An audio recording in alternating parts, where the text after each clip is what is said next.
řekne make-up, tak asi si představím ten tekutý make-up. Ale ono samozřejmě ve výsledku to může být cokoliv, ať už jsou to krásně nalíčené oči, anebo naopak úplně čistý make-up, který vlastně skoro ani jako make-up nevypadá.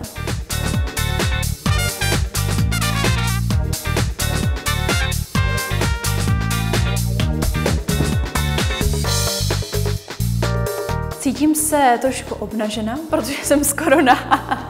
Ale co se týče make-upu, tak je to něco extravagantního a já jsem velice ráda, že jsem do toho šla, protože to moc často nezažívám a jsem ráda, že na ten podzim budou vzniknout také hezké fotky a moc se těším na výsledek.